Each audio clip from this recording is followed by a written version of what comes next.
Oke kawan-kawanku semuanya, gimana sehatnya kalian? Sehat lah ya kan? Kalau nggak sehat, nggak mungkin tertonton kalian video ini ya kan ya. Semoga saja kita selalu diberikan yang namanya kesehatan jasmani, kesehatan rohani, serta kesehatan yang paling penting yakni kesehatan kantongi. Hahaha. Nah, tapi kan sebelum kita lanjut ke inti videonya seperti biasa bagi kawan-kawan yang baru bergabung waktu dan tempatnya kami persilakan buat pencet tombol subscribe pada channel si dulu. Karena sejatinya channel ini akan memberikan kita semua tentang edukasi, eksplorasi, serta petualangan seru para petani khususnya pada kebun sawit ya kan. Sama ada pesanku satu lagi buat kalian ya kan. Kalau ada iklan di channel ini jangan pula kalian skip ya kan. Nah, kenapa bisa kayak gitu? Nah, jadi dengan iklan itu aku bisa menghasilkan cuan ya kan. Sama dari situ juga aku bisa buat kesempatan buat terus-terusan bikin konten untuk kalian. Jadi kalau sempat kalian skip sama aja kalian itu namanya menghalangi rezeki orang ya kan weh. Berdosa kalian kalau halang-halangi rezeki orang itu, betul lah weh. Cobalah kalian dihalang-halangi rezeki kalian. Mau kalian rupanya enggak kan ya kan?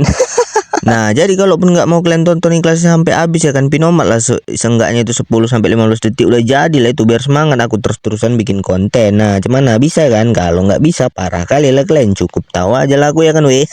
Ya, semoga lah buat kalian yang nggak skip iklan ini kudoakan punya rezeki yang mengalir tanpa batasan. Amin amin ya robbal alamin. Nah, jadi daripada kebanyakan berkumpul-kumpul nggak jelas, kita langsung aja lah kita masuk ke inti pembahasannya ya kan. Nah, jadi ngomong-ngomong tentang pelepas sawit. Jadi kan pelepas sawit itu terbagi menjadi dua, ada pelepas sawit pendek, ada juga yang namanya pelepas sawit yang panjang ya kan. Nah, kira-kira apa keuntungannya bagi kebun sawit dengan menggunakan pelepah panjang? Nah, jadi pelepah panjang itu bukan sekedar rontokan daun-daun yang cuma ngeteng-ngeteng di batang ya kan. Nah, jadi pelepah yang tetap panjang dan bisa tumbuh sehat itu bisa yang namanya berpengaruh besar ke mikro iklim kebun, kemudian ke kesehatan kebun, kemudian yang namanya kesehatan tanah ya kan, hasil panen dan kemudahan kerja. Jadi ibaratnya nggak susah kita kerjanya dengan pelepah panjang. Nah, jadi banyak petani sawit hanya tahu pelepah panjang biasanya cuma digunakan untuk sebagai naungan ya kan, cuma untuk iup-iupan lah bahasa apanya kan, bahasa daerahnya kan. Tapi ada juga banyak keuntungan lain sebetulnya dari pelepah panjang ini yang jarang diketahui oleh para petani sawit. Nah, jadi berikut ini merupakan keunggulan pelepah sawit yang menggunakan pelepah sawit panjang yang jarang diketahui oleh masyarakat, terutama oleh petani sawit. Nah, jadi untuk keunggulan yang pertama yaitu pelepah panjang bisa yang namanya menjaga kelembapan tanah menjadi lebih baik. Karena sejatinya pelepah panjang yang rontok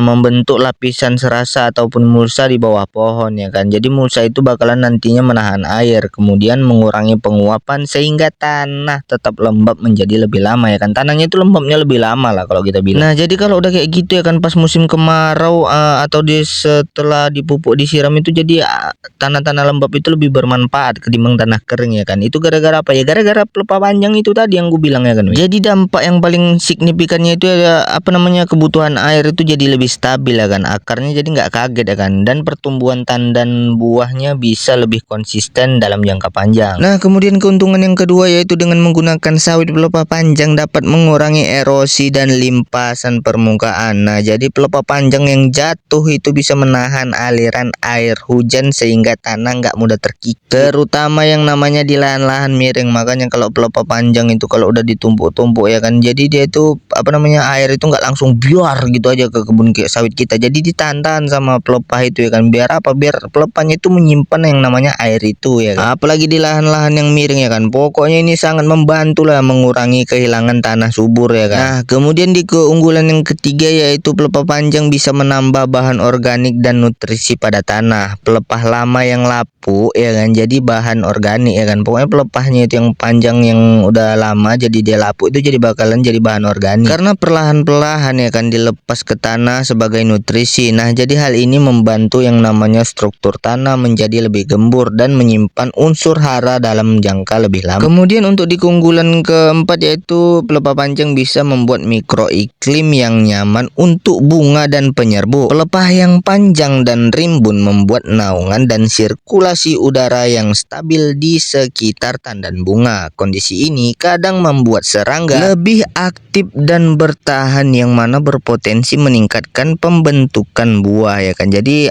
serangga-serangga penyerbunya itu kayak kumbang, jadi itu orang itu lebih aktif ya kan dalam menyerbukan bunga-bunganya itu ya kan. Yang mana nantinya hasilnya bisa membentuk meningkatkan pembentukan buah di kebun sawit milik kita. Nah, kemudian di keunggulan yang kelima yaitu dengan pelepah panjang, maka perlindungan fisik untuk tandan dari panas ataupun hujan deras. Jadi pokoknya pelepah panjang itu dia itu bisa melindungi tandan-tandan sawit kita ya kan dari panas dan hujan deras. Jadi pokoknya dia dilindungi lah, kayak payung lah dia dibilangnya ya kan. Jadi pelepah panjang itu bisa menjaga tandan dari terpaan hujan lebat dan sinar matahari yang terlalu terik, sehingga mengurangi resiko kerusakan fisik pada buah, misalnya kayak buah pecah ataupun buah sunburn ya kan, kebakaran buahnya kita bilang. Nah, kemudian di keuntungan yang keenam yaitu dengan menggunakan pelepah panjang yaitu dapat mengurangi pertumbuhan gulma di bawah tajuk. Jadi lapisan pelepah dan naungan itu bisa menghambat banyak jenis gulma yang biasa tumbuh di bawah pohon. Nah, hal ini bisa mengurangi beban kerja pembersihan dan kompetisi nutrisi antara gulma dan sawit. Nah, kemudian apalagi keuntungan dari pelepah panjang? Nah, kemudian keuntungan pelepah panjang yaitu habitat bagi musuh alami hama. Nah, jadi kan serangga yang bermanfaat di kebun sawit itu atau organisme tanah yang memangsa hama biasanya sering menetap di lapisan pelepah dan serasa. Jadi pelepah panjang ini bisa bantu untuk mengkontrol yang namanya hama secara alami. Nah, kemudian di keuntungan selanjutnya yaitu pelepah panjang bisa membuat efek pada daya tahan pohon terhadap stres. Tanaman yang punya penutup pelepah tebal cenderung tidak terlalu stres waktu datangnya suhu ekstrim karena kondisi akar dan mikro lingkungannya menjadi lebih stabil. Nah, jadi sebetulnya kesimpulannya kan pelepah panjang pada kebun sawit itu seperti selimut hidup untuk kebun sawit itu sendiri ya kan, karena pelepah panjang itu berguna untuk kelembapan, nutrisi, perlindungan fisik atau keseimbangan ekosistem mikro. Tapi ya kan janganlah pula kalian biarkan aja yang namanya pelepah panjang itu bertumpuan secara acak-acakan. Pokoknya kita itu harus menumpuknya secara rapi, harus bisa mengkontrolnya juga ya kan, karena yang terbaik adalah seimbang dan terukur. Jadi seimbangnya namanya penataan kebun itu ya kan. Jadi dia kalau bagus kita tata ya kan, banyak dia keuntungan-keuntungan lain yang datang bagi kita. Pokoknya apa yang kita tanam itu yang kita tuai ya kan. Kalau kita betul-betul rajin ngurusnya, betul-betul bagus, ibaratnya menata-natanya, pasti bagus juga hasilnya. Gitulah ibarat kasarnya kan. Nah, jadi mungkin segitu aja yang bisa aku sampaikan ya kan.